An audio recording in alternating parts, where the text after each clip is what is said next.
countless articles that come up. So that's really what's important to know, is that this stuff matters.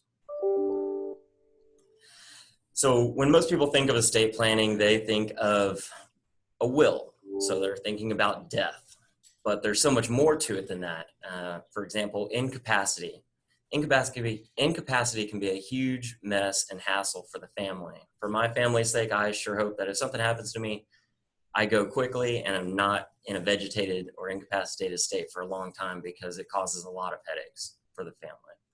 Additionally, it's planning for long-term care. Long-term care can destroy an estate just because it's so expensive that life savings can be wiped out fairly quickly. So we like to plan for that and help families qualify for Medicaid. Estate planning is also just preparing and handling your assets once you can't handle them yourself. So once you become disabled or once you've passed away, of course, you're no longer capable of handling your assets. So we need to make sure that either your family member as an agent or as an owner of the property has the assets properly titled and can manage the assets. So we're talking about your house, your bank account, or anything else you might own. But now the real question, and this is what's always most important, right? How does this affect me? Well, let's talk about that. The reason that this is really important for real estate agents is because if you're knowledgeable about some of these issues that we're going to talk about today, then you're going to be able to spot and identify issues really before it's too late and before it causes you a delay on closing on the home. And it's also important to have a relationship with an estate planning attorney that you're familiar with, that you trust, and know is reputable and is going to take care of your clients. And that's what we hope to be for you. So some of the reasons why knowing about estate planning is important is because really in many ways it's the same as our practice. When we engage with a client, we need to define the nature of the relationship at the onset. And the same is true with you. So you're going to need to know, who is the owner? Is it the person who contacted you? Or is the person who contacted you just the loudest of the children of mom who's now disabled? There's a lot of things that you need to know going into it. So you need to define that relationship. Additionally, you need to know really who is going to be the decision maker. So, and also if there's going to be any issues with the family that's going to cause you headache later on. So for example, is there one person who is in control of the property, or are there multiple? Is perhaps one of them incapacitated, or also, do they get along? That's a great question to ask. So with estate planning with our clients, and this is hopefully going to be helpful for you also, is that, you know, when you think about an artist, they use their they use their paintbrushes carefully. They take care of them and they use them carefully. Well, for us, with our clients, what we like to do is use our questions as paintbrushes, because that's really what's going to paint the picture for what's going on in the scenario. And the same is true for you guys. You need to be aware of what questions to ask. That way you'll be able to identify the issues at hand. Some of the other issues are that you need to know who is going to have legal authority to sell the home, because it may not be the person who contacted you. And that's going to be a big deal once you come to close on the deal and realize, oh my goodness, I've been dealing with the wrong person all along. And hey, by the way, mom or dad is incapacitated or has passed away and is no longer capable of actually selling the home. And they're the ones on the deed. So you want to be able to identify these issues. That way, at the very end, you're not held up, because we all know time is money. And to that point, on the bottom line, you should just know that assumptions are trouble. You want to ask the right questions and identify the issues early on.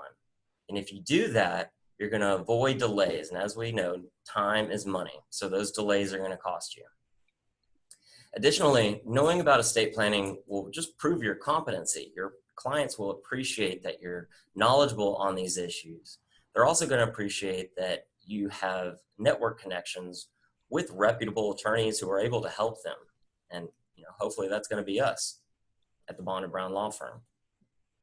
And then lastly, don't forget about yourself.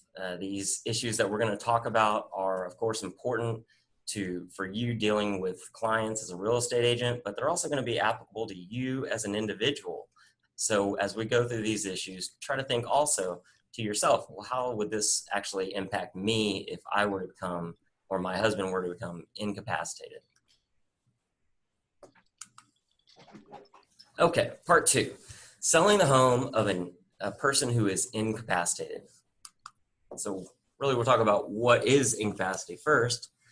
So you might run into this common scenario where you've got a daughter of a homeowner who's her mom, and she says, hey, mom just no longer has capacity and can't handle her affairs, so I'm gonna take care of things.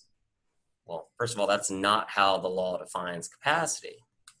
Also, more importantly, so capacity means that, or if they're incapacitated, it means that they can't manage their own affairs.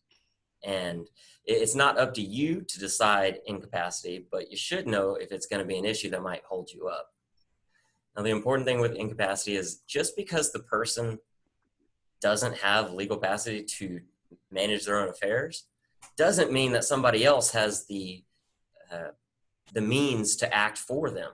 There has to be some sort of action that takes place to give another individual the ability to act for another individual. And so now we really get to where the rubber meets the road with it's time to sell the home. So how does this actually work when you've got an incapacitated homeowner? So daughter comes to you and says, I want to sell mom's house. So what's the first question you want to ask? Well, is mom able to sign the closing document? Well, the answer is yes, that's good. If the answer is no, well, then your next question needs to be, well, do you have a statutory durable power of attorney? If so, are you the listed agent? Do you have the document in your possession? And if not, can you get an original? A copy won't do. And you'll notice at the bottom of the screen here, we've gone through a couple of slides now where there will be mention of a practice tip.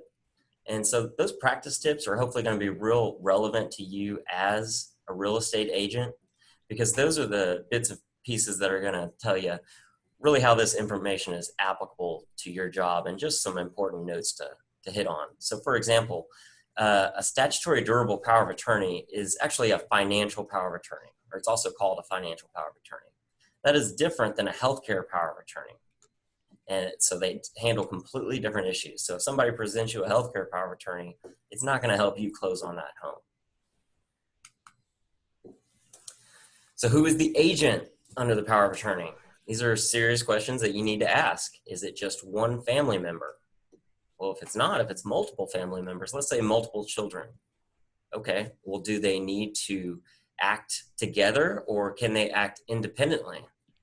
And if they have to act together, or even if they have to act independently, really, you got to know if those two get along or those people get along. Because if they don't get along and there is a good prospect of there being an argument, well, you're going to want to be leery and be cautious. And that way you avoid delays and arguments later on. Okay. So there's a lot of different power of attorney documents out there. Trust me, they are not all the same. I mean, the quality varies tremendously. We see a lot of power of attorney documents brought into our office that are not sufficient enough to do what we want to do. And so what we want to accomplish right now is just show you a couple of things to look for when you're looking at a power of attorney document to make sure that it's a good document. And so first of all, just talking about what is a statutory durable power of attorney. So this is what you want to see, and you'll see this on your screen. And I also need to mention that on the landing page that was emailed to you or sent to you when you registered for this class, there's going to be a couple of materials on there that you can download. One of them is an example of a quality statutory durable power of attorney. Now, the first thing you might ask is, why is it called statutory durable? Well, the durable portion is because the power of attorney lasts even after the principal becomes disabled. And it's statutory because it references statutes in the Texas Estate Code. And we'll talk about that briefly. So if you see a power of attorney document that doesn't reference any Texas statutes, well, you've got an issue right off the bat. Go ahead. Well, now, you can, power of attorney can take many, many different forms. So, so we encounter many of them that aren't very good. But you could have a power of attorney form that simply wasn't in this form. Maybe it was from another state. Well, would that be valid here? Yes, it will be, if it specifically gives that agent the power to sell the house or whatever we're trying to do, presumably sell the house or buy a house. If it gives that power clearly, and if it's signed and notarized by the principal. So it doesn't have to be in this form, but this is this gives you an idea of what is contained in a good form. So, good point. Thank you, Bob.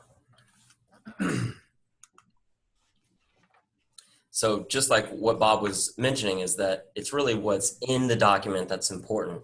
So you should look to see, does the statutory durable power of attorney specifically mention real estate? And even if it does, then you need to be careful because Texas has very specific laws on how a POA must read in order for it to be effective when transferring real estate. And so you'll see some power of attorney documents that don't specifically list out the different powers. That'll just say a blanket statement like, my agent is to have every power that I would have. Well, that sounds fantastic, right? Wrong. It's not specific enough. If you're the banks or the financial institutions, the title attorneys, you're going to want something more specific than that. They will not accept that. Yeah. That's just wasting time. And so you want to see what powers are listed. So from the form that's on the materials that are available for download, you'll see at the very top, the first one is real property transactions. Now notice, if that's all the document said, that will get you exactly nowhere, okay? The title attorney wants to see it where it specifically says that the agent can sell real estate. Now, each one of those powers is just a phrase there. However, that Texas Estates Code that's shown, there's a writing at the bottom of the screen that says these powers are more fully described in the Texas Estate Code. It's all laid out there. And if anything, that's the advantage of the statutory power, is that it lays out these different it spells out each of those, what's involved in each of those phrases. Real property transactions is a whole series of things. So here you go, Bob. Yeah. So that's the next slide, is showing exactly that. Is that when you look at just real property transactions, that doesn't tell you a lot. But when you reference it to the Estates Code, well, yeah, you get a lot more information out of it. And so that's the level of specificity that institutions are looking for. Exactly. So about POAs and powers of attorney. So title companies and financial institutions will accept them. First of all, there is a lot of fraud that happens with power of attorney documents, so they are treated with caution. And the title company will not accept the POA if it's not properly notarized. It has to be the original. It can't be a copy. It has to specifically authorize the sale of property, as we just discussed. And the principal, who's the person who signs the power of attorney, has to be alive, and you may have to prove that fact. So a power of attorney has no effectiveness after the principal passes away. It's only while they're alive. So these are all issues you're going to want to discover if the person that is going to sign the closing documents is using a power of attorney. Well, you're going to want to look at that power of attorney and make sure that it's quality and that you're not going to hit a roadblock at the very last day. And so title companies are going to look at it, but you want to review this yourself. So the things you want to look for is, and these are just quick signs to tell if the document is going to be questioned heavily or be admitted is the signature legible? Additionally, does it list the powers that are needed, like we talked about? When was it executed? Was it executed a long time ago? Well, if so, there's a good potential, and the financial institutions and attorneys know this, that there may be a new power of attorney out there. So they're going to look a little more skeptically upon the older documents. And then, are there any conflicts of interest that might present themselves? So is the agent also the same person who's going to be receiving the home? Doesn't mean the deal won't go through, but these are all issues that you want to be aware of. And you want to be aware of them in advance. Now, so if you have any questions regarding this, what I recommend you doing is call an estate planning attorney. Call us, the Bond & Brown Law Firm. If you have a bad feeling or any questions, we'll help you sift through what's going on and look at the documents and be able to hopefully give you some advice that's going to help you proceed forward with your client.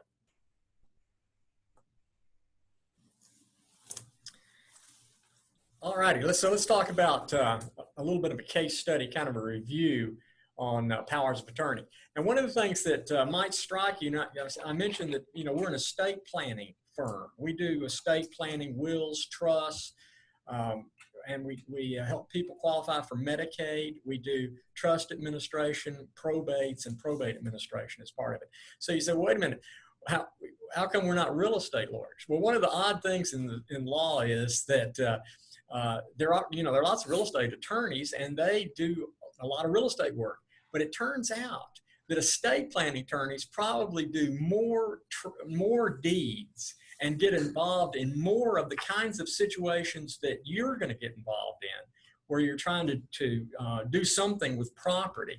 So the estate planning attorneys write all the deeds, and then the real estate lawyers try to sort out the problems we create for them. So that's why we have a lot of expertise in this particular area of the law, and that's why we're in a position to help you, I hope. So here comes the client, and they come in to meet with you, and she wants to use her mother's power of attorney at the closing, and then she mentions as part of this, oh, by the way, that her mother passed away last week. Well, as Chris mentioned a minute ago, powers of attorney are no good once someone dies. There ain't no ifs, ands, or buts about it. They are over, void, invalid, finished, done. The will takes over, or the trust takes over. A power of attorney ends when someone passes away. Now, of course, the way I'm saying it, I'm so adamant about it, you would say, well, that's real clear. This is not clear to people.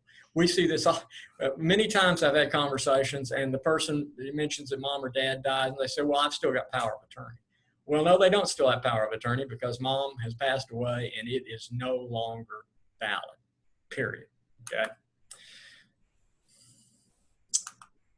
So let's try another thing. Your prospect shows you the power of attorney that she is planning to use sell mom's home, and asks for your advice on it. Okay, and so, what you want to do is have some familiarity with this that allows you to take a look at these powers of attorney and use your common sense just to see where the client is. And then if there looks like there's a problem or a question in this, then your goal is to get them to somebody that can help them resolve that as quick as possible and as early in the process as possible. And that's why I think that we have a chance to be really helpful for you. You guys need to give us a call when that kind of question comes up. So let's just run down some of these things. Is your client or prospect the named agent? So a lot of times the person that's going to come talk to you is not the one that's the named agent. Now, that's not the end of the world, but you got to make sure that the one that's coming to talk to you, maybe she's the nearby son or nearby daughter, and the agent lives in another part of Texas, for example. And so this lady, this prospect has come to you, and she's working with the other person, and so she's still going to be helpful. In other cases, the person that wants to sell the house isn't the agent and doesn't see eye to eye with the agent, and this is not going to be very promising for you. Like Chris said, if the power of attorney doesn't have real estate powers, It's not set up like that statutory power of attorney where it references real estate powers. Well, this thing's not going to work. Do the powers need to be in? Well, and so if you see a bad power of attorney, the game may not be lost. If mom or dad is still able to sign a new one, well, we could do a new power of attorney that gives the agent the power to take care of things. And this can happen very frequently. You could have an 85-year-old lady, she's kind of shut in. She has a hard time getting around. She has a hard time hearing, and her daughter's trying to help her. Her daughter's got a bad power of attorney. Well, but mom could still sign a new one. So this is a time to fix that. And you're doing a huge favor for the person you're talking to, because they're liable to need that for other things as well as trying to sell the home or whatever they're doing with you. Okay, here's another odd thing. A lot of these forms require that the person that is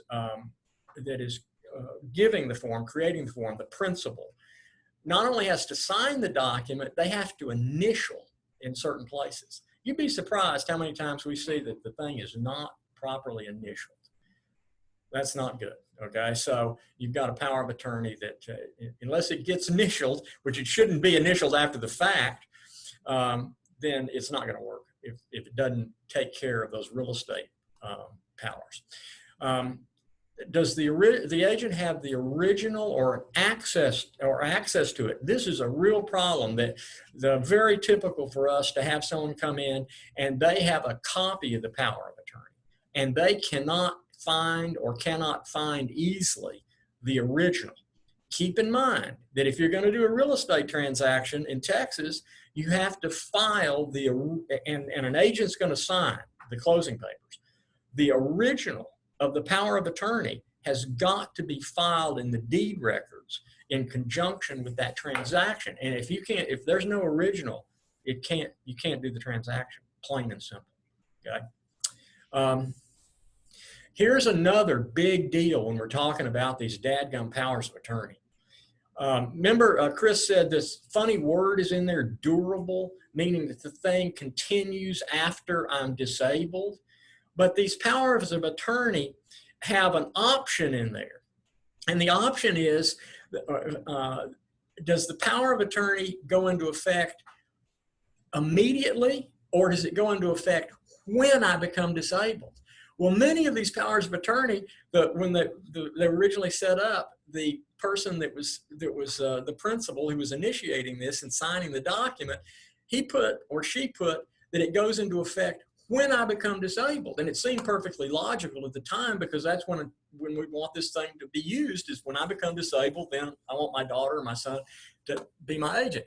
Well, the problem is, if it says that, then you're going to have, the agent's going to have to get letters from at least one doctor, if not two, saying that mom or dad is disabled and cannot manage their personal and financial affairs. Well, in my experience, this is going to take a couple of weeks for them to round this up and get it in good form in the best of cases. So you do not want to have that come up towards when you're trying to get into a closing situation. You want to look at that first off. So what are we looking for? We would much prefer, and the agent will much prefer, that they don't have to go round up those doctors, and that the thing went into effect when mom or dad originally signed it, and not when mom or dad becomes disabled. Now we have to prove it. I hope that makes sense. Okay, go ahead. On that point, there's sometimes apprehension about making it effective immediately. But if you think about it, if you trust the person to take care of you once you're disabled and unable to take care of yourself, then why wouldn't you trust them now while you're actually capable of being aware of yourself? Exactly. Okay, now it says, my slide here says, what does a signature look like? Well, now I'm not fussy about what signatures look like exactly. My signature is not really readable, and that's not really an issue. Okay, so what am I talking about? Well, we see powers of attorney that have been signed by people who are way up in years, and the thing looks from its appearance like someone who did not have the ability to sign. Okay, and so it would instantly raise a question about whether the person was competent to sign the document. So even though it's signed, so to speak, and notarized, A title company or a bank may just say they don't want to mess with it. So you can get into one that's just not, it raises such a big question about whether mom and dad knew what they were doing when they signed it. If it's not notarized, now should be obvious to you guys, you know it has to be notarized, but clients sometimes will argue with you. They'll say, well, dad didn't get it notarized, but it's his signature. We can show you, we can match it up with other documents. It is a signature and it's his original. Well, that just won't cut it. Sorry, it's not legal. All righty, Chris, now here's a real problem. We ain't got no power of attorney. What are we gonna do now? All right. Well, this is not a good scenario, just right off the bat. And if you are selling the home of somebody who is incapacitated and does not have any agents that are acting as their power of attorney, then you should expect some delays. So what's going to happen is that somebody is going to have to be designated as the guardian of that incapacitated individual, the homeowner. And so a living probate will be initiated. And so a lot of people think of probate as being what happens after you pass away, but there is a living probate that handles guardianship. So when there's no power of attorney or the power of attorney isn't accepted for real estate, then the court will have to appoint a guardian, and the guardian will act on behalf of the owner. And so this guardianship it's important for society. I mean, if somebody is incapacitated, you want that court to have strict rules so that they are not taken advantage of. However, if there's somebody who actually, is good-hearted and has good intentions for the disabled individual, it can be a headache.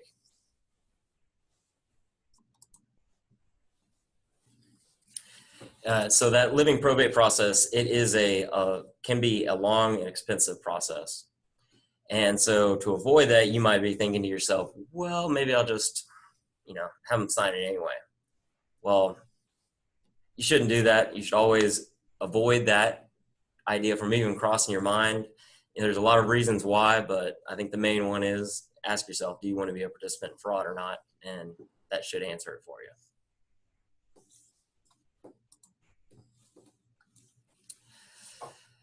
So you're probably wondering, well, how do I avoid this? There's got to be a better way, and there sure is, and we're going to get to that in a little bit, but for sure the person needed to have either the power of attorney documents put in place in advance, or they needed to have a trust set up, and those are two great ways of handling disability. But before we talk further about that, let's talk more about some of the estate plans that you might encounter in your profession. So that brings us to part 3 of our presentation, which is selling the home of someone who has passed away. Hey, Chris, let me interject before we leave the topic of the guardianship. In many cases, that guardianship process, it's going to take months to get a guardianship set up. It's going to cost thousands of dollars.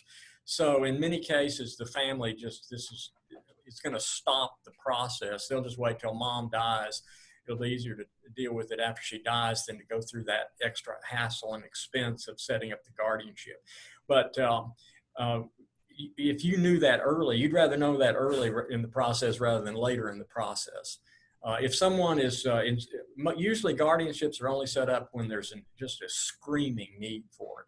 And of course, it helps if the family's got enough resources to do that, to pay for it and deal with the complexity of it. So it's not very promising way to sell real estate. If somebody says, Mom, we want to sell Mom's house and she didn't have power of attorney and she's not competent, it's going to be an uphill battle. Yeah. Not only will that person have to be appointed guardian, but most likely the sale is such a major asset that the sale will have to get approved as well. So there's lots of different types of estate plans out there, but some of the most typical ones that you might encounter we'll discuss. And so typically people think of the last will and testament, their will, as being the estate planning document. And that's true for most people out there in America. But that's only one of the types of end-of-life planning that you can set up for yourself, or your clients may set up for themselves. So actually the most popular plan that there is out there in America is dying without a plan. And it's called dying intestate. And over half of Americans, in fact, about 60% of Americans die without any planning put in place, which really is a tragedy because it causes all sorts of issues for their families. But basically what happens is that state law kicks in and makes sure that the assets get distributed to the family members appropriately, and the court also establishes who's going to control the administration of of the estate. There is absolutely very little control actually by the family. It's the government is now in control. Additionally, this is going to be an expensive and long process as well. Now, another likely scenario that you're going to run into is that the individual who passed away died with a will, formerly called a last will and testament. And so what the Will Act says is really a safety net. It's a written set of instructions stating where the assets will go and who is going to administer them. Now, there's a common misconception. So a will is a guaranteed ticket to go to probate. And so what probate is the process of the court approving where these assets are going and really looking over the whole process. So you're not going to be able to take let's say the surviving spouse of somebody who passed away isn't going to be able to take a will to a financial institution and expect the bank to act on it. The bank's going to say, no way. They are too worried about there being fraud. And so what the institutions are looking for is what's called letters testamentary. And that's what the judge gives the executor during a probate administration to allow the executor to administer and retitle the assets. And one more thing to know about a will is that we talked about with power of attorney documents, that they're only effective during life. Well, the very opposite is true with wills. They are only effective after somebody passes away. So a will does not have any disability planning if you just have a will. And so there's a lot of exposure out there in society that people really just aren't aware of. And another option is really the most comprehensive estate planning you can get out there. It's a comprehensive replacement for a will, and it's formally called a revocable living trust because you set it up during your lifetime and you have the power to revoke and amend it during your lifetime. It's really like a will, but much more comprehensive. And one of the great benefits of it is that it avoids a probate. It avoids the government getting involved in your affairs or in your client's affairs and really delaying the whole closing process. So it's much easier and safer for you to navigate. And so if you have a client who's, let's say you sell a home to a more elderly couple, you might suggest that they set up a trust and put the home in the trust, because you know that when one of them passes away or becomes incapacitated, there's going to be a written set of instructions for what to do, who's in control, and the process of selling that home is going to be a lot easier for you as an estate planning, a real estate agent. And again, your clients will also just appreciate that you had given them some good advice, and we're looking out for them as a whole as opposed to just with this one real estate transaction. Something else you might see out there are transfer on death documents. So it's similar to, like, let's say what you might see with a bank account where you can say payable upon death. Well, there are what's called transfer on death deeds and revocable general warranty deeds, which are also called ladybird deeds. So transfer on death deeds and ladybird deeds are really the two most common ways, and it's a deed that gets filed in the county records. And so there's no probate involved here. And when the grantor passes away, the grantee will become the owner after submitting some documents such as an affidavit of death and a death certificate proving the death of the grantor. And so that's a great way of handling things. Now, these two documents, there's transfer on death deed and ladybird deed. They both act very similarly, but there are differences. And so you would want to have an estate planning attorney or somebody very familiar with these documents to set them up to make sure that it's all set up properly and you did choose the right kind of document. All right, one more thing you might see is an affidavit of heirship. So this is a way of handling property after somebody passes away.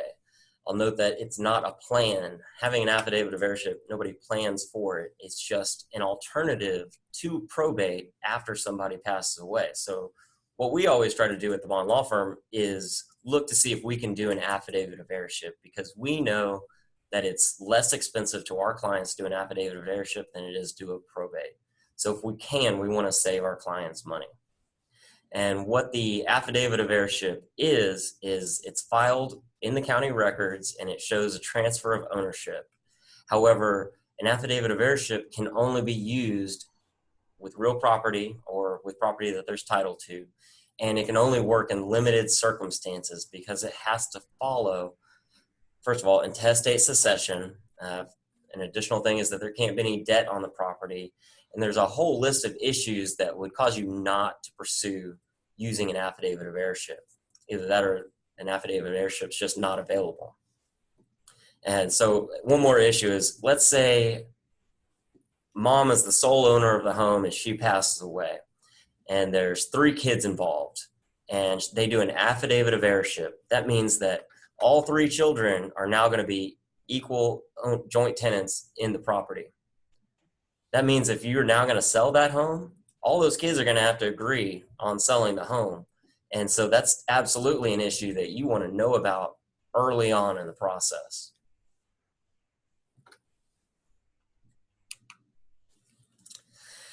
And then as you're looking at estate planning documents, you'll notice as you're going through them, I mean, some documents that you'll see are obviously homemade documents. I mean, hey, at least they made an effort, but hey, a lot of attorneys out there love these do-it-yourself documents. You know why? It's because it's more expensive to clean up one of these messes than it is to plan for it in advance. And so homemade documents cause all sorts of issues because people really don't know what the language means that's in their document and how it's going to affect their family. And so when you're recommending that people get their documents done, it's going to shine well upon you to recommend that an attorney that's reputable do the work and provide good documents, because if you just recommend that they print something up online and then that document fails them miserably, it's going to look poorly. It's a great quote by Abraham Lincoln. He who represents himself has a fool for a client. Don't try to do this stuff yourself, and don't try to recommend that your clients do it for themselves. It's obviously complicated stuff, and so that's why we are here to help. Okay, once again, the rubber's meeting the road. So how does a sales transaction work? So have you ever heard this one before? You're close to the closing and the title company is asking for the documents related to the estate, and neither you nor the family has those documents. And now the closing is going to be delayed. Well, that's not an efficient operation. It's going to be a waste of your time and your money. So what you need to do is be aware of the issues, ask the right questions in advance, and get, working on issues that might be an obstacle to you later on in the process. And so you might realize that this is more difficult than you expected, because for most estate plans, you are going to have to deal with probate. So like I said, most Americans don't have any estate planning. That means that there's likely going to be a probate, or they have a will. Again, it's likely going to mean that they're going to have a probate. So you need to spot the probate issues early on. Now, a reason that you would go to probate is if there's probate property. And guess what? Almost always the home is probate property.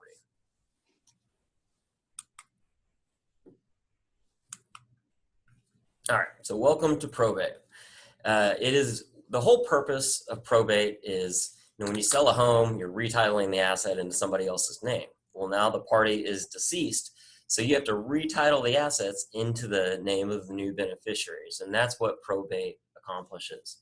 It gives somebody, the executor, the legal authority to transfer and sell the assets of the estate. And one thing with a probate is that it is a court proceeding.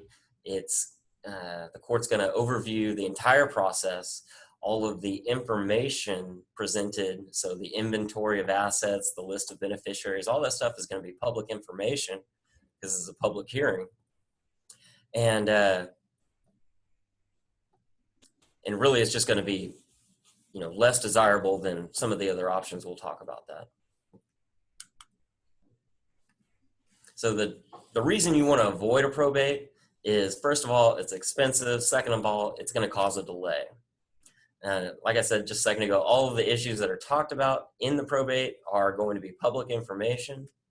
And one extra kicker is that if there's property in multiple states, there's going to have to be different probates done, most likely, in each one of those jurisdictions. So for families with, let's say, a vacation rental home, let's say in Florida or Colorado, well, they're likely going to have to do multiple probates, and that's going to be a huge headache for them. So you really do want to get this process started early so you have more time to react, more time to be aware of what's going on. So in our office, when we talk about the cost of probate and it being expensive and being more expensive than an affidavit of heirship, so a bare bones minimum probate in our office costs about $3,500. And so that's $3,500 if you have a will and there's no contesting the will or anything like that. Just a bare bones getting you the letters testamentary. Now, if there were no will, that process is far more lengthy, far more burdensome. And so it's more expensive. You can see that $7,000 is typically what it costs for a probate without a will. And that's about twice as much as what it costs for a probate with a will. So at the bare bones, everybody should have a will, the bare minimum.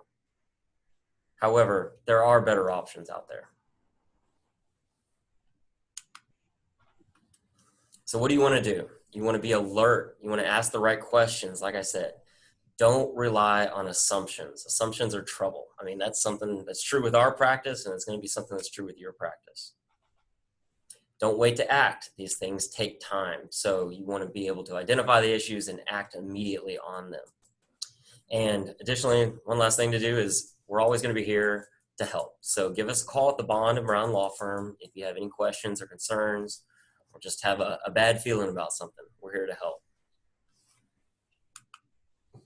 All right. All righty. So let's see. The next thing we're going to kind of summarize and review some things about the wills and how they work. So here comes somebody into your office. The seller has mom's will, or the prospect has mom's will.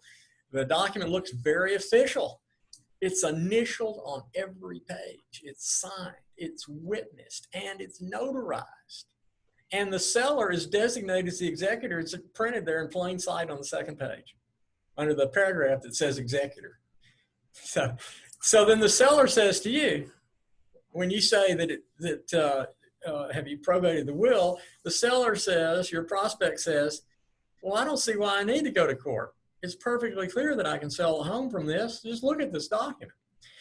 This is one of, you'd be surprised, this is one of the fundamental misunderstandings that people have about estate planning. Very frequently, people believe that if they have a proper will, that they won't have to go to probate court. So you're very likely to encounter this. And also then the prospect acts like, well, you just don't know what you're talking about. So this is another example of where, if you want some reinforcement, and not only reinforcement, but you don't want that client then to go shopping for another real estate agent that will see see it her way, that she doesn't need to probate it, the will. You want, and not only that, you want her to get after it quickly, because it's going to take 8 weeks to get the letter from the judge so she has the power to sell the house. Okay, so anyway, if she's got probate property, she's most likely going to have to probate that will. The will is not activated until it's you go to court, you present the will, the judge approves the will as the person's last will and testament, and gives a letter to the lady saying she's the executor and that authorizes her to round up the property or sell the property or deal with the estate. And that's what your client, this prospect, has to have in order to do the closing. No ifs, ands, or buts. Unless we can do an affidavit of heirship, and we'll talk about that. The affidavit of heirship may save her. The affidavit of heirship in our office typically runs around $1,500, and you don't have to go to court, and it's quicker. So sometimes this can be a helpful way, but it just doesn't work in all cases. Also, affidavits will not work with financial accounts. Affidavit of heirship will not work with bank accounts. So even if the person could potentially sell the house with an affidavit, if there are financial accounts in the name of the decedent, they're going to have to probate the will. So if you're going to probate the will, you don't do an affidavit. So you're going to need the letters testamentary to finish the closing. Okay, so understand that. The will is not activated until somebody goes to probate court. All right, you receive a call from a prospect and she wants to sell her recently deceased mother's home. When you meet, she shows you a deed with both mom and dad listed as the grantees. She tells you dad died years ago and they thought mom automatically owned it. Is she right? Well, here's another case where if you're not very sure of yourself, she's going to argue with you, or the prospect's going to argue with you. Their assumption is that if mom and dad's name is on something, that if one of them dies, it automatically belongs to the other one. And the reason people think this, of course, is that on a joint bank account, bank accounts and financial accounts can be set up easily where the husband and wife are joint tenants with right of survivorship, okay? And also many states, other states, have deeds that are essentially with right of survivorship. In Texas, deeds like that are rare as hen's teeth, okay? So when you see a deed and it shows mom and dad on there, and you know that both of them have died, but dad's will was never probated, then something's going to have to happen, either an affidavit or probate, in order to clear dad's interest to mom and then on to the executor so they can sell it in the transaction you're trying to get going. So the point is, if they didn't probate dad's will in the past, and this happens all the time, then they got the problem with the one that passed away, and they got the problem with the one that passed away years ago, and they never did anything about it. So once again, what do you want to do? You want to get that client to get the straight skinny and swing into action.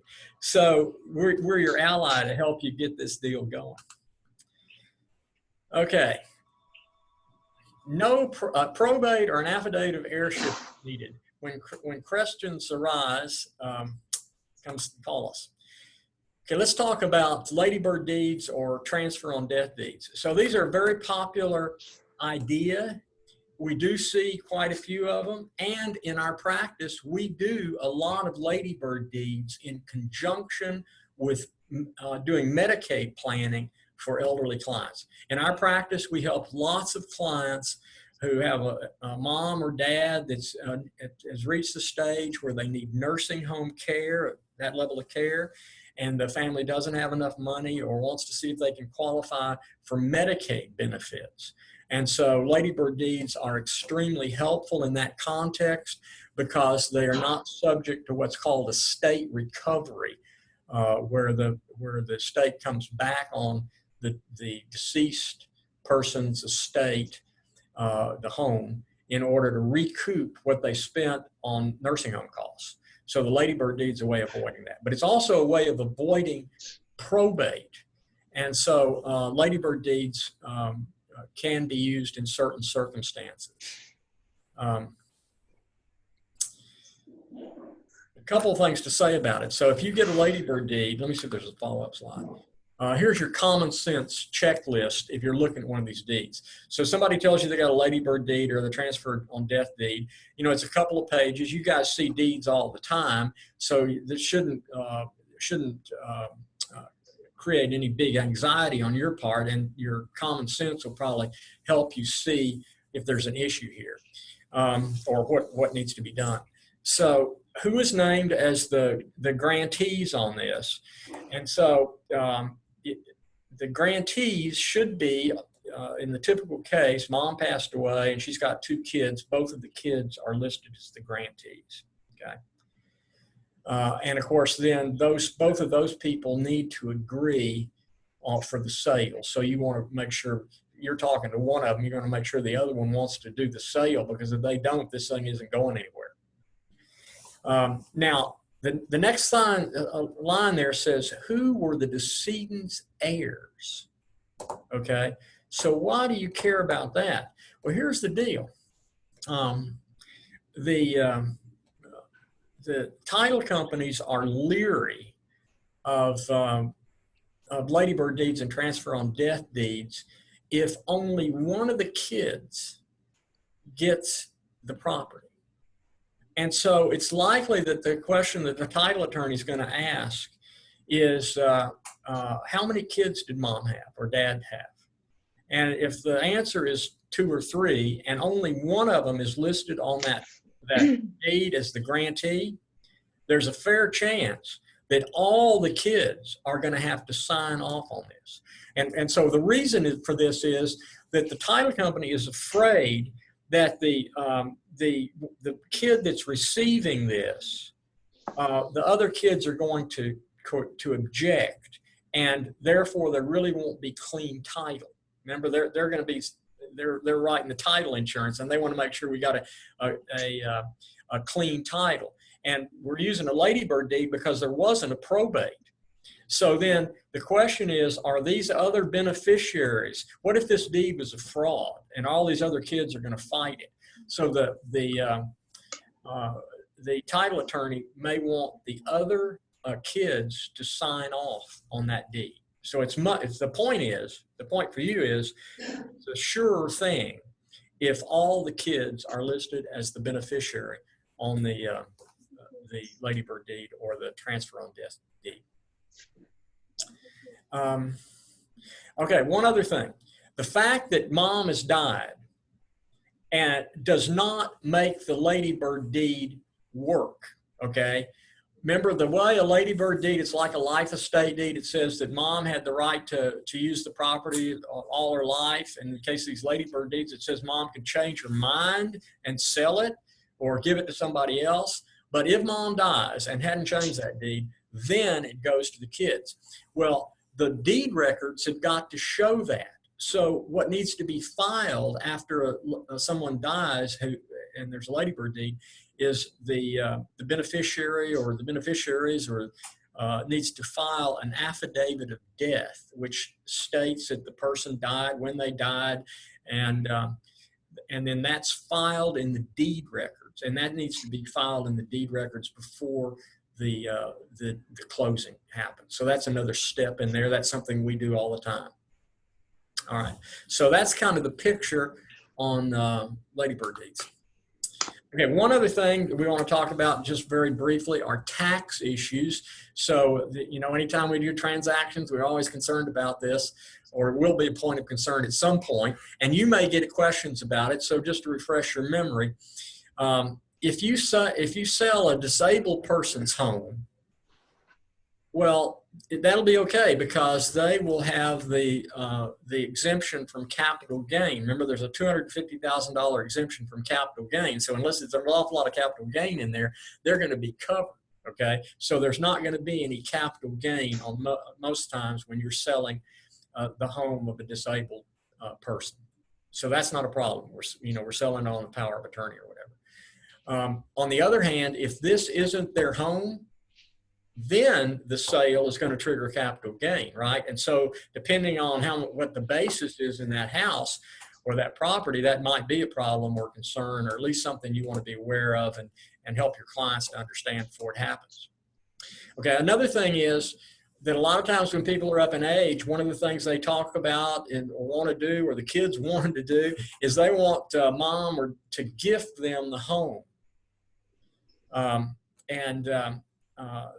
The potential disadvantage with this is that if the home is gifted or property is gifted while mom is alive, the kids get mom's basis in the property. So if that property was bought years and years ago at a very low amount, and it's one of the gentrifying neighborhoods or whatever, and there's a huge gain in that, if mom conveys the home to the kids, they get mom's but low basis. So if they ever turn around and sell it, they're going to have a huge capital gain. On the other hand, if mom died with the home, it would completely erase the capital gain. And so that's the third line on there that's talking about, will the executor or trustee selling a deceased person's home owe capital gains tax? Answer, no, if the property sold fairly soon after someone passes away. Remember, when someone dies, all the property that they own, other than IRAs, as a general rule, IRAs do not step up. Everything else steps up. So people that have highly appreciated stock or highly appreciated real estate, the new basis is the value on the date they die. So if the executor sells that or trustee sells that after they die, within a short time frame, there's no capital gain, because the gain would be from the value at mom's death, the date she died, to whatever the increase in value was when they made the sale. So typically there's not going to be any capital gains in that case. All right, well, so this has given you hopefully a little bit of review on the important topics we talked about that Chris has been going over. And the next thing, Chris has got some more good stuff for you. Yeah, and just as a blanket statement, if you're a real estate agent for any extended period of time, you're going to run into these issues at some point or another that we've talked about thus far. I mean, they just will happen. All right, we're going to move on to part 4 of the presentation. Let's see, it's 11:07. All right, so there must be a simple solution for all of these problems that we discussed thus far, and there is. And so the simple solution is using a trust, a revocable living trust. And so the way you can think of a trust is it's like an empty box, really a treasure chest, if you will. And the treasure chest is going to have instructions and hold all the assets for your clients or for yourselves. So the trust has instructions for who is going to manage it, where the assets are going to go, and when they're going to go there, and can also include extra provisions with restrictions and also rewards for your beneficiaries. Now, a trust is great, and having a treasure chest is fantastic, but if there's nothing in it, it's still just an empty box. And that's actually one of the biggest issues where trusts typically fail. And so what needs to happen is that all of your assets need to go into the trust. They need to go into that secure box. And the way that we do that is retitling those assets into the name of the trust. So on the deed for the home, for example, we would retitle the home, redeed the home to the trust. And from that point on, the trust has title to the home.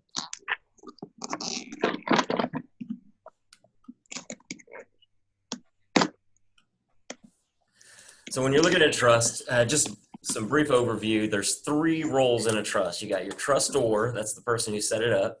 The trustee, that's the person who's in control, basically the person with the checkbook. And then there's the beneficiary. Of course, that's the person who's benefiting from the trust. Now, the good thing is for clients who set up a revocable living trust, they are the trustor, the trustee, and the beneficiary. So it's business as usual for the client. They are able to use all of their assets just as they normally would. They can amend or revoke the trust based on changes in life and changes in law. They can buy and sell any of the assets just as they normally would. And additionally, there's no change for income tax purposes. The assets and the income from those assets is still going to go on their ordinary tax return. So how does the trust help you with the close of the sale? That's really what we're here to learn, right? And so the reasons why a trust are much more beneficial to you if your clients have a trust is that, first of all, we talked about earlier, there's not going to be a probate. And so there's not going to be that delay. Additionally, let's say you sell a home to an elderly couple like we talked about before, and the prospect is one of them is going to pass away sooner or later.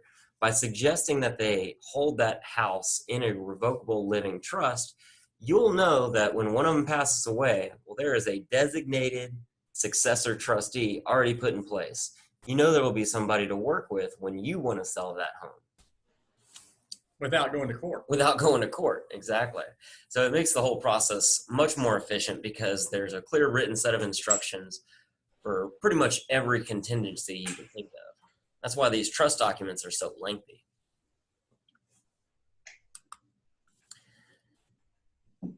Additionally, like I said, not only do you know who the party is, but you know what the process is going to be. So there's not going to be some court process that's held up and really anybody could come out of the blue and raise issue with it. So all that you'll need to really provide is a title company or a trust certificate or affidavit of trust, and the successor trustee can then sign the deed and transfer the ownership of the home. That's a heck of a lot simpler, right? And so the trust, your clients having a trust and holding the home in trust is going to make your job a lot easier when the time comes to sell that home. Some of the additional benefits of a trust are not only does it handle death, but it's also a disability instrument because the named trustees are going to be in control, whether it be death or disability. And so you avoid all of that money spent, or your clients avoid all that money spent on obtaining a guardianship. All right, so we do a quick pop quiz real quick. It's going to be hard for all of you guys to answer and me hear it, but let's see. So what are the three positions of the trust? I said trustor, trustee, and beneficiary. And if a client has a trust, can the trust be changed while the client is still living? If it's a revocable living trust, absolutely. They're still in full control. Next one, can anyone change the terms of the client's trust after he or she is deceased? Well, no, after they pass away, the terms become irrevocable, and that's why those instructions become set in stone. When the client with the trust dies, why is a probate unnecessary? This is a great question. It's because all of the assets are titled in the name of the trust. So when the individual passes away, the trust still exists, and those assets are still titled in the trust. So it just keeps moving through time, even if something happens to you or your clients.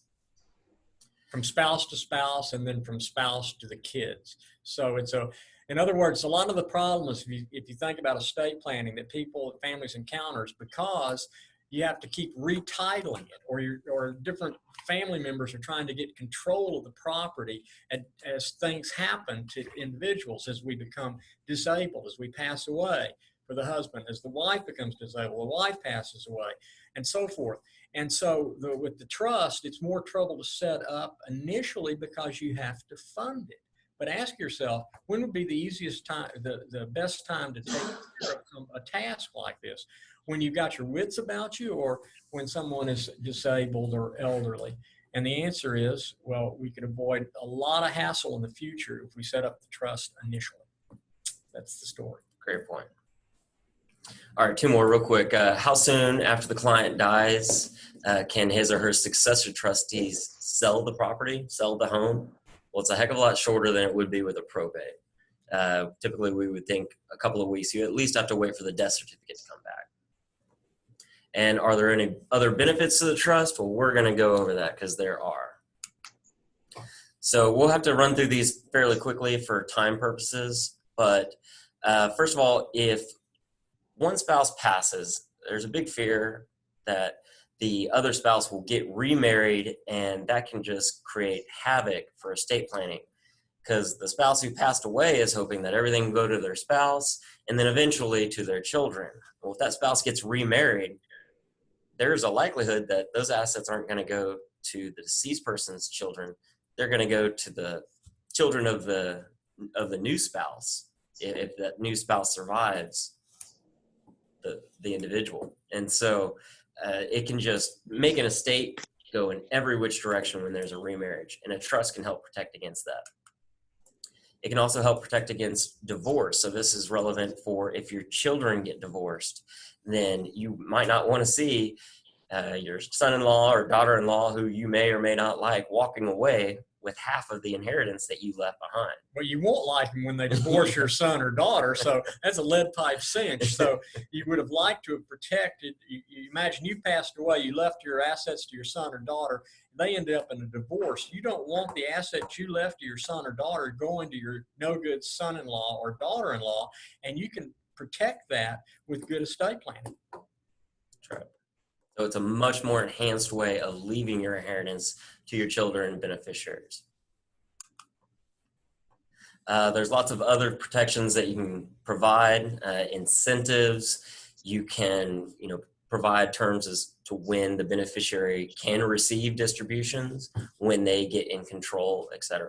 Keep in mind, little kids cannot inherit money. Yeah. So for husband and wife or single parent who has kids, little kids or young adults as their children,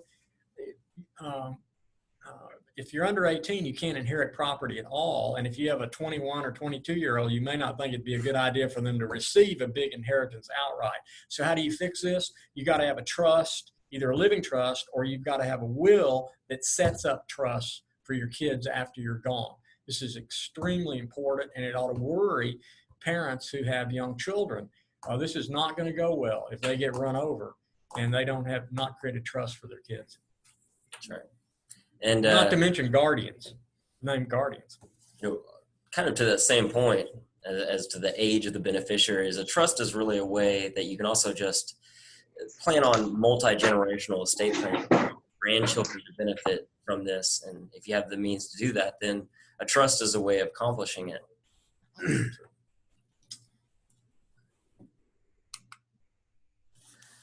Another reason for a trust is there's a lot of people out there with special needs children, and so we would want to set up a trust that would not disqualify that child from receiving government benefits in the future. So that's called a special needs trust.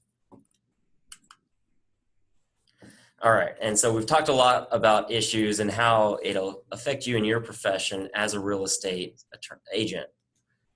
Now, there's this famous quote, or popular quote that we like, is that a painter's house is never painted. So you might be recommending these things to your clients, and these are issues that you need to be aware of for your clients, but you also need to be aware of these issues yourself. So if you realize that some of these things that we've talked about are actually a concern for you and your personal circumstances, well, then we encourage you to take action. Estate planning is one of those things that is so easy to procrastinate upon. Like I said earlier, there's 60% of Americans don't have any estate planning. But I guarantee you there's a lot more Americans out there that know that they should and plan on it someday, but that day always ends up being tomorrow. And, someday there won't be a tomorrow, unfortunately. It's true for everybody out there. And we just don't know what day that is. And so it's easy to procrastinate, but it's extremely, extremely important. So we encourage you to get your own affairs in order. And whether you be recommending us to your clients or for your own self, you should know that if you hire an attorney for your estate planning, there should be a good fit. And so it needs to be a firm that specializes in estate planning. Well, that's us. This is what we do. Also, we suggest that you find an attorney who is a member of the American Academy of Estate Planning Attorneys. That is a wonderful organization. Bob, do you want to talk on that at all? I joined the American Academy a few years ago, and the reason is that anytime you have your own small firm, whether it's a real estate agency or real estate business or a law firm or any kind of business, you can get kind of in your own mode. You can get set in your ways. You may not stay up to date. The American Academy of Estate Planning Attorneys is an organization that works with about 150 law firms all over the United States, and their purpose is to make sure that the law firms that are associated with them adopt best practices and are aware of best practices and have the ability to implement best practices. And they have nationally recognized experts on their staff who make sure that they're aware of all the things that are going on in the tax law and in other parts of the law that would be helpful to our clients. And those same people make sure that the documents we create for our clients reflect the best thinking about estate planning.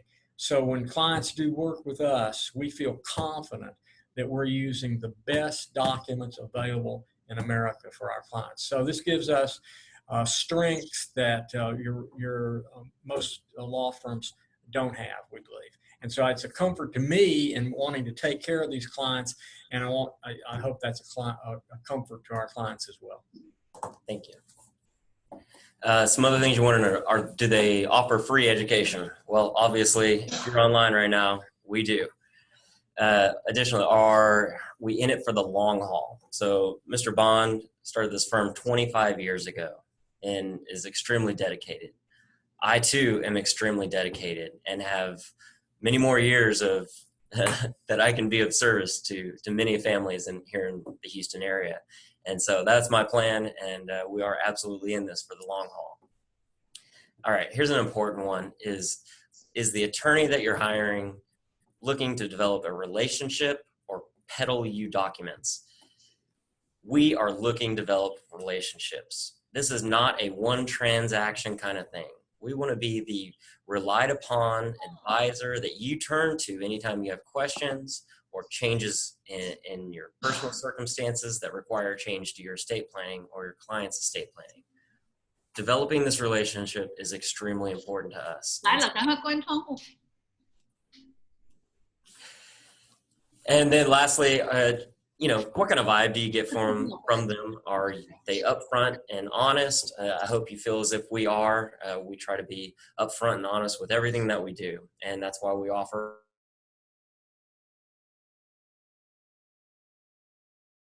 much work they're going to be. And so before we get working, we're going to quote you a price. Now that is after we've given a free initial consultation.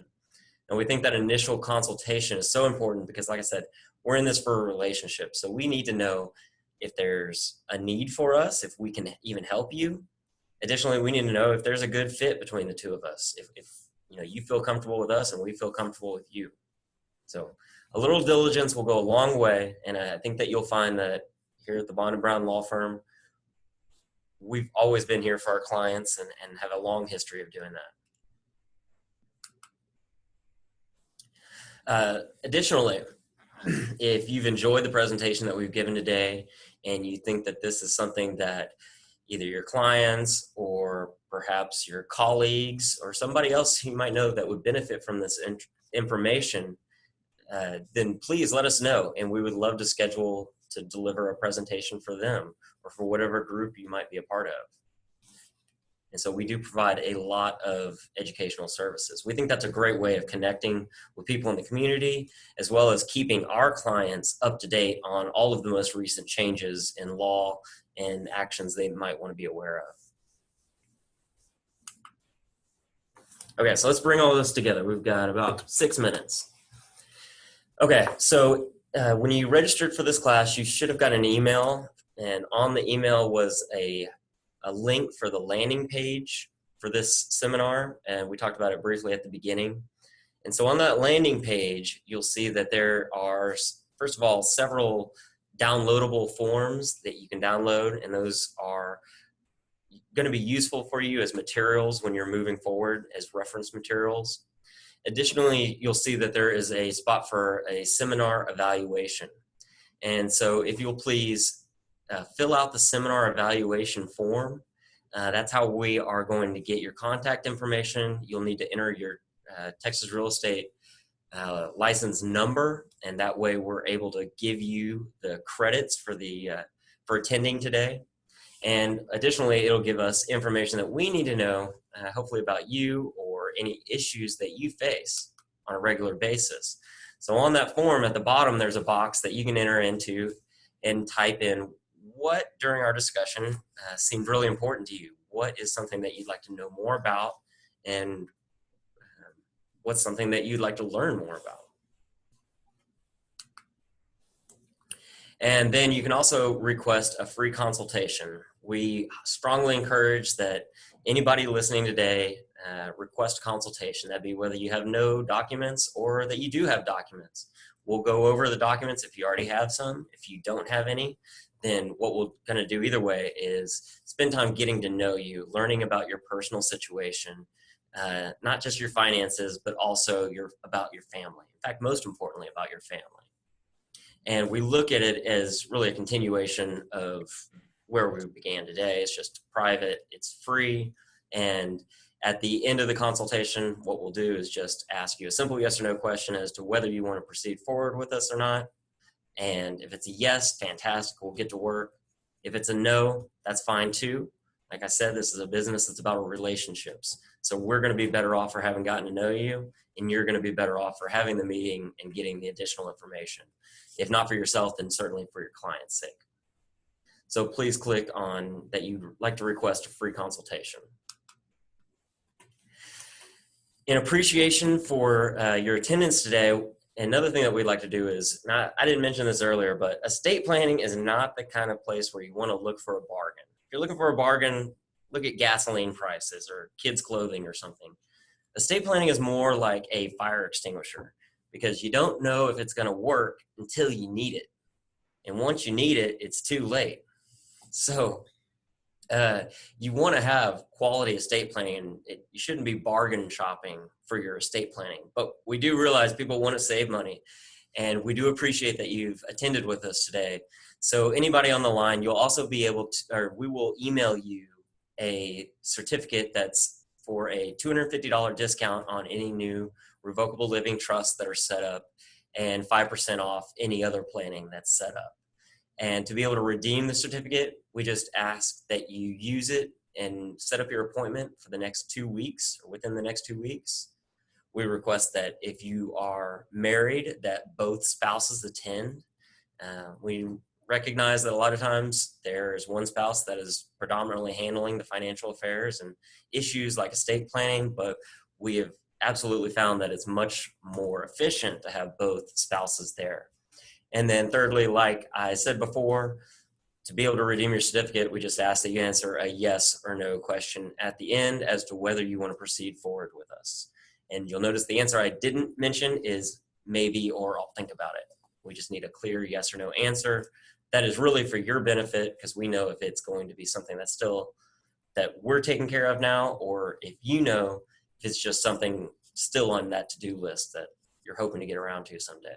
And here in the time of plague, we could do the appointment using Zoom. So if that better suited your situation, we could do it on Zoom. That's right. Yep. We can do it. We'll probably want to avoid the in-person consultations for just a little bit, but we are becoming more and more proficient with these Zoom meetings. We're holding consultations regularly with Zoom meetings. We can also do a phone consultation if you're less comfortable with Zoom. And it's not just Zoom. We can do Skype, FaceTime. We just prefer Zoom because it's a better platform. So you can also schedule an appointment online. This is some great functionality that was just recently added. So on that landing page, you can see it's www.bondlawfirm.net/celebrity for celebrity title. And you can click to make an appointment. It'll show you a calendar view once you click that button for book. And on the calendar view, you'll see days that are available with appointments. And then once you click on that date, you'll be able to see which times are available that day. You can also do it the old-fashioned way. Give us a call. We'd be happy to take your call and set up an appointment as well. Our phone number is 281-448-4100.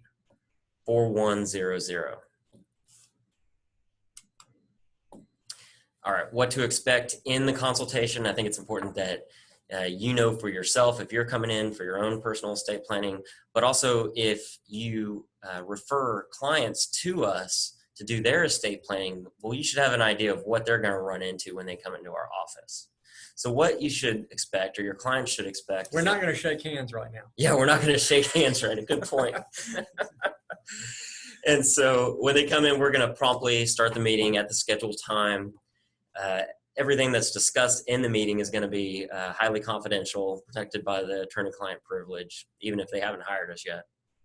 Additionally, we'll have it about an hour to an hour and a half set aside for each consultation.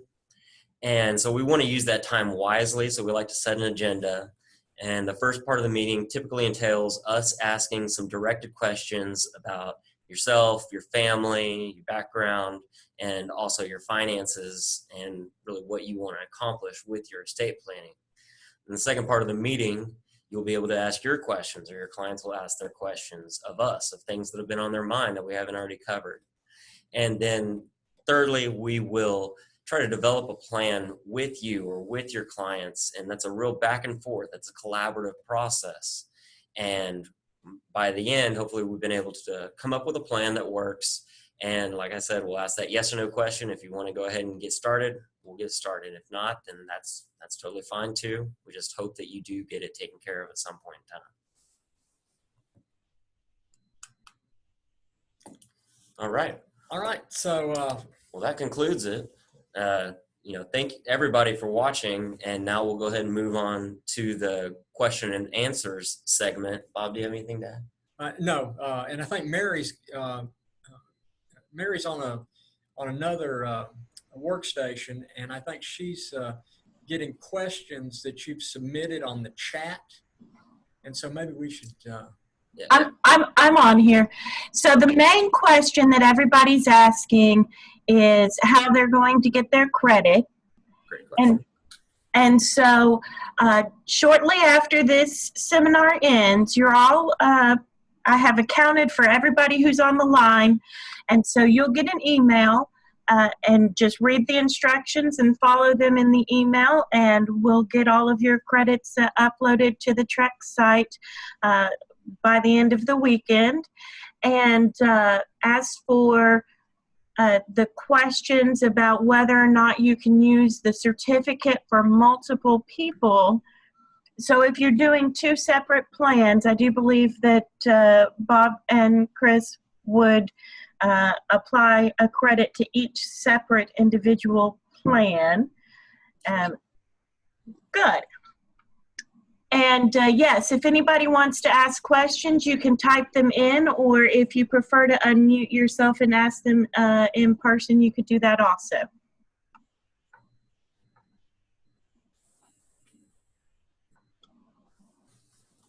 Good morning, gentlemen. This is Mario Rivas. My question is, if you have multiple clients that would like to have either services, would the certificate apply to the multiple clients, or is just one client? Thank you. So the question, did you hear that, Bob? Yeah.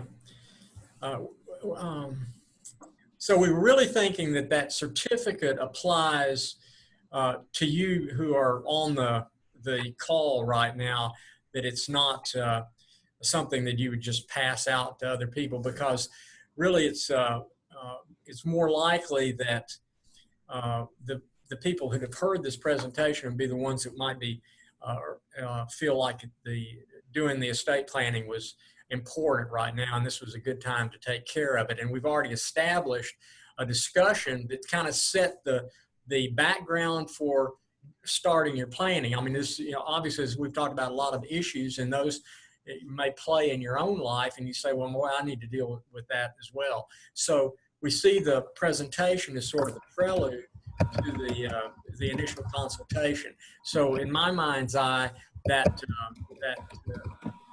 education credit would apply to those who've been in on this for any planning that you would be doing. Okay, so that'll be for my personal benefit, not for any of my clients, my potential clients. Correct. And so, but now keep in mind, we give a lot of public seminars, and we also do in office. So we have a workshop area in our in conjunction with our office here. So if clients are interested in pursuing something, or one of your clients is interested in pursuing, we'd much appreciate the referral, and we will get them educated and get them into a initial consultation if they wish to pursue it. So we'll take care of them to our best of our ability. So Okay, Bob. this seminar was really focused to you as real estate agents, but if you referred your clients to us, we would recommend that they attend some educational seminar about more related to what their issues are going to be. Great. Okay. Thank you very much. I really appreciate it. No problem. We have Elmer Garcia. He has his hand raised, so I'm going to unmute him so he can ask you his question. All right.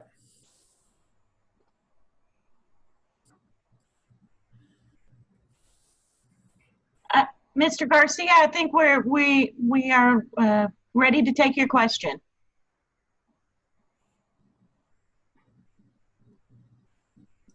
Maybe we're having some difficulty. Let me go to the next question, and maybe he can chime in when he's able to.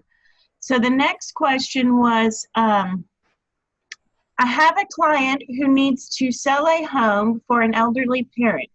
They have a power of attorney, but are concerned that the sale will impact the Medicare benefits. I think they might mean Medicaid benefits. Is there a way to work around this? Yes. Okay. So if someone, and we see this quite often, so you have an elderly mom or dad, they are at the point where they can't really live in the home anymore. Maybe they haven't been in the home for a while. And so the family can't decide whether they should sell it or what they should do under those circumstances. So the problem is, here's the problem. If mom keeps the house and goes on and then applies for Medicaid, the house won't count against her. Okay, it's not considered a countable resource. On the other hand, if they sell that house and receive the money, that money may very well disqualify mom for a period of time.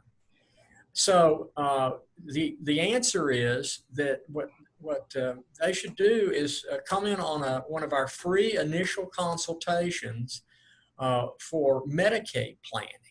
And so we have helped hundreds, I don't know, maybe thousands of families in the Houston area with consultations like that, and help people to qualify for Medicaid and deal with these issues like, okay, how should we handle the home in a situation where we've got an elderly mom that's looks like she may need nursing home care or isn't a nursing home. How should we handle this so we don't disqualify her and we get the best results? So there's a whole host of questions that can arise in that context. And the best answer is come in on the family needs to come in on a free initial consultation for this Medicaid kind of planning, and we'll look at those issues. And then it's very hard to generalize about this because they're very fact specific and trying to figure out how to deal with it. But the long and the short of it is that for many families, the meeting and the planning allows them to save tremendous amount of money, qualify mom or dad for Medicaid, and they now have a plan and they know how it's going to work. So this reduces a lot of the uncertainty and stress that's associated with these situations. Usually there's 2 points of stress. We're all worried about mom or dad at this point in their life. And at the same time, we're worried about this huge potential financial cost if we have to pay for nursing home care. And so get some peace of mind, schedule an appointment. We can help families and have helped families save money and solve problems. Okay, can you guys hear me now? Sure Yes. can. Okay, awesome. So I had a quick question. I had a case actually where, just like you mentioned earlier, we were right at the closing table. It was a trust. And I guess the selling agent didn't quite have his ducks in a row. And for whatever reason, that client did not want to share every page of the trust with title company. Is there any reason why he would do that? And his reasoning was he wanted to protect the people involved in the trust. Sounded kind of fishy to me, but I'm wondering if you guys could share light on why he would not want to share all the pages in the trust. Yeah. Okay. So this comes up with fair frequency. So the first thing to say is one of the reasons why people create trust is because they want to keep things private, right? Remember, a probate ends up being public. That you got the will it has to be filed. The inventory of all the property has to be filed. So one thing that the trust offers is privacy. It doesn't have to be filed. You don't have to tell the court how many assets you've got. And so there are people in this world who are very close hold on their personal information and family information. And they also have that trust because that was one of the things they were trying to accomplish. So then they get into a closing and the title company or whoever says, whoever's trying to handle close says, hey, we need a copy of your trust. Okay. And the person bridles at that. Well, the first thing to say is that we also provide our clients with what's called an affidavit of trust. It says, hey, I've created the trust. Here's the name of the trust. And attached to this affidavit are those parts of the trust that the title company would need. In other words, it's the powers of the trustee and so forth. So in many cases, the affidavit will solve the problem. Okay, the affidavit of trust, because it certifies that the trust exists and its name and so forth, and it attaches those things which are administrative but not personal. So some title companies will accept those, and that solves that particular. Got it. So I guess going forward, I need to deal with title companies that have done trusts before, because the title company I was dealing with didn't quite, I guess, understand that and. So, I mean, you know, we never actually closed the deal. We actually went to another property and eventually we did close it with that client, but it's good to know that you actually have that option. So thank you. Yeah. Well, and of course, if I'm working with the client and you, I'm going to tell them, hey, I don't think you want to fight City Hall. That title company could care less what your daughter's name is. All they're looking for is, you know, article so-and-so, paragraph such and such, which says you have the power to sell the house. That's all it is. Okay. Thank you, gentlemen. Title company, see, they don't, the clerk that's asking him for that, they don't, you know, they're not sure what's what in this trust. So they just say, send the whole trust in. Okay. Got it. Thank you. The next question was, what is the cost of setting up the trust? Yeah. Okay. So in our office for a trust, the typical cost is $47.95. If you're single, it's $47.95, and if you're married, it's $47.95. And I'm not talking about $47.95. I'm talking about $4,795 minus your $250 credit if you do it within 2 weeks. So you say, well, wait a minute, that's a lot of money. Yeah, it is a lot of money. This is pretty big time stuff. And you say, why is what's involved with this trust? Well, if you do a trust with us, you don't just get a trust. You also get a will. You have to have a will in case you leave something out of the trust. It's called a pour-over will. Only says one thing. If you find any probate property out there, put it in my trust. And we don't want to probate it, but you got to have it just in case. Okay. Also, you're going to have with your documents, you're going to have the financial power of attorney, that statutory durable power of attorney. We're going to give you a good one. If you're married, we're going to give you 2 of them, 1 for each of you. So that's part of your documents. Also, you need your medical powers of attorney. So we're going to give you those documents. And so you're going to have this whole suite of documents to cover all those situations if you became disabled or if you passed away. But that's not the end of it. Remember, this is a trust. So we're going to deed your house to the trust. Most people have a house and one deed is included in that $47.95. So we're going to deed your house to the trust. Also, we're going to help you retitle your checking accounts and savings accounts, after-tax accounts, limited partnership interest, business interest, whatever it is, into that trust. And so remember, to get all that lined up that's really the art of getting your estate plan to work the way it's going to work. Your life insurance, the beneficiary needs to be the trust. Your IRA, you probably want, your spouse is going to be the primary, but then the trust for your kids, if you set that up that way, would be the contingent beneficiary. If you have little kids, the contingent beneficiary's got to be the trust, or it's got to be the trust created under your last will and testament. Remember, we got to have trust for little kids. So anyway, that's what goes into this. And the process, this isn't something, you have the meeting and then the next day you come back. It's a series of meetings. So typically from the time you say go until we deliver the documents and get the funding initiated is going to be, it's usually about a month between the initial consultation and delivery of the documents.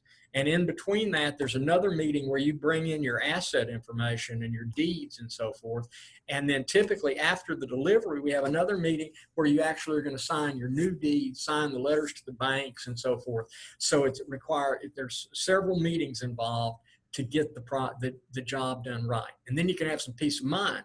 And this is also why this is not a good one transaction deal to look at it that way. Because if you know, we always, once we do this, we're not expecting to die the next day. We surely hope not. We'll hope we're going to live for many, many years. Well, just face it. Over time, tax law is going to change. Your situation is going to change. You're going to have more kids. Your kids are going to grow up, or there's going to be some problem in the family. And so you're going to want to be able to come back to a law firm that you have confidence in, that did your planning, and that's interested in the success of your estate planning, and wants to provide you with continuity in your planning. And that's why you're going to want to have a relationship with a law firm that you trust. So that's what you're buying into, and it takes work from us, and it takes work from you to get it done. And you're avoiding the probate.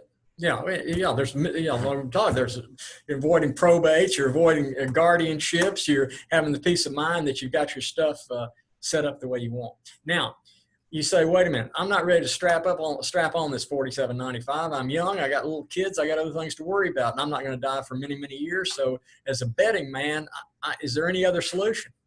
Answer, yes. Okay. So if you say, well, I'm not going to strap all that on right now, but I have little kids, and I want to make sure that I've got guardians appointed. I want to if I need trust, I want to get trust.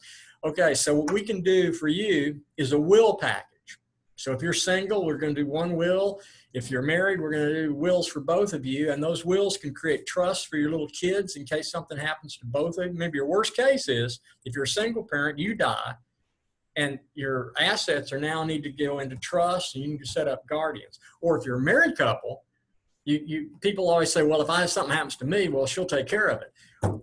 Well, the worst case for your young couples is both of you get run over, and then we're right back where we were before. We need trust for the kids and guardians for the kids. So in that case, we'll do a will package. The will package will include the financial power of attorney, medical powers of attorney, and the trust for your kids if that's what you need, and guardians for your kids if what you need. What's the cost? About $1,000 for an individual, and for married couple is about $1,500. And I don't mean $1,500 each. I mean the will packages for each spouse, total price about $1,500. Now they can be more expensive depending on what exactly what your needs are, but that would give you an idea. For the married couples about $1,500, and for a single around $1,000, maybe plus. So anyway, but you'll know after the initial consultation exactly what the fee will be. So because that's the way we work. We don't try to run the clock on you, some vague fee. At the end of the consultation, we'll give you a fixed fee, and you can decide at that time. Make sense? Everyone was also interested in what a simple will would cost. Okay, so a simple will package, like I just said, for an individual is right around $1,000. Okay, and then the next question is, if a person gets suddenly incapacitated and has a will, what is the process to avoid going to probate? So they're incapacitated, suddenly incapacitated, and they don't have a will? And they do have a will. Okay, so so the first thing to say is most people, all your property is not probate property necessarily. So like if you have an account with your wife and it's joint tenancy with right of survivorship, it doesn't matter if you have a will or not. If she survives you, she'll own that account. So it's not, so accounts that are in joint tenancy with right of survivorship don't go through probate if your co-tenant survives you. If both of you get run over, then the bank doesn't know who to give it to. It turns into probate property. That's why you need a will.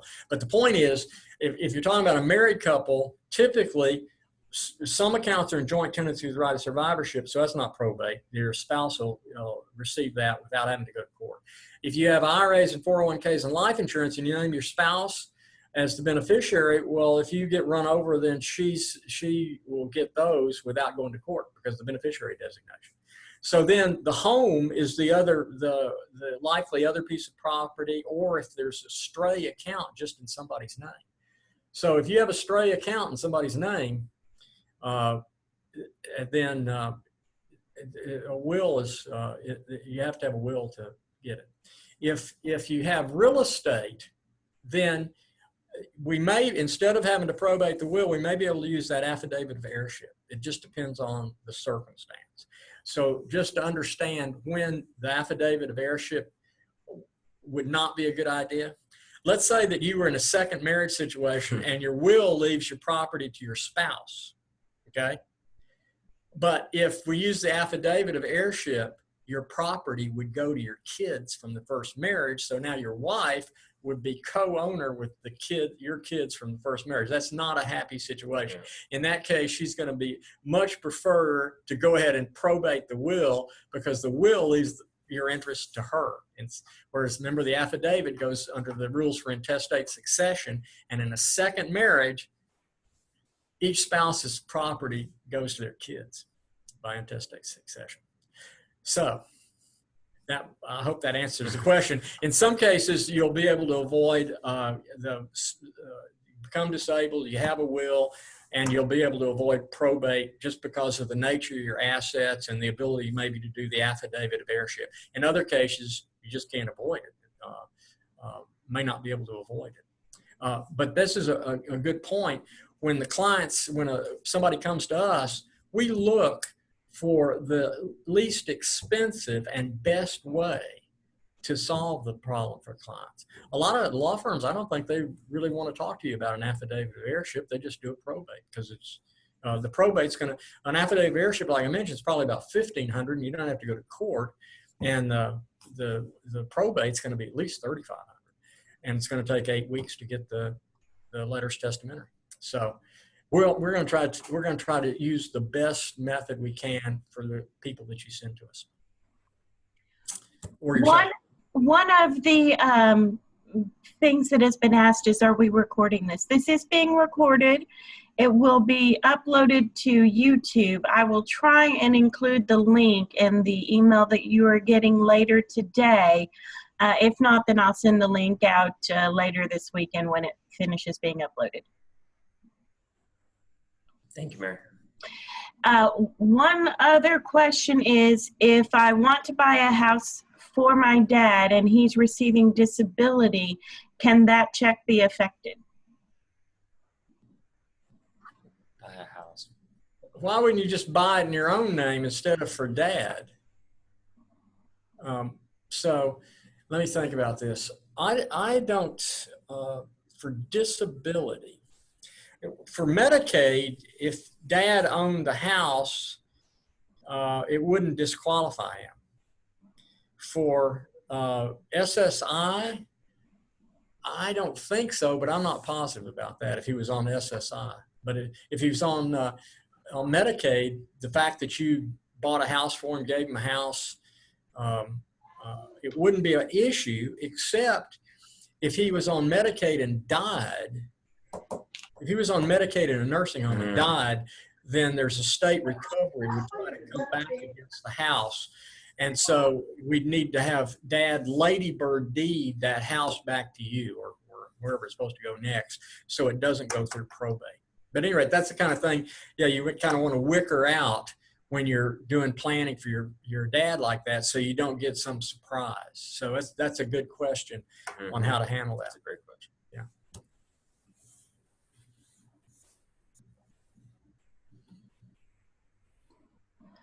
Okay, it looks like there are some questions on reverse mortgages, but I think that what I would ask is anyone who has a question at this point, if you'll take down a phone number, 281-448-4100. We'll try and grab those questions by phone for the next few minutes. And so I think that's how we would like to handle that. Is that correct? Good, that sounds fine. Hey, we hope this was helpful to you all today, and we hope we can help you in the future. So keep us in mind. Yes, thank you very much. Thank And you. we'd also like to thank Celebrity Title Company and Nikki Dietz for getting this all together. So we'd like to thank them. She has been Thank you, guys. amazing. This is a marvelous format, I think. So I hope we came over clear, and this is useful to everybody. Thank you very much, And I Nick. think she'd like to say a few words. I was Yes, just please. going to say thank you to everybody for attending. I hope that you got some great knowledge out of here. I did put my information in the chat. However, like I said, I'll be following up with each and every one of you afterwards just to make sure we didn't have any unanswered questions. Have a great day, everybody. Thank you. Thank you.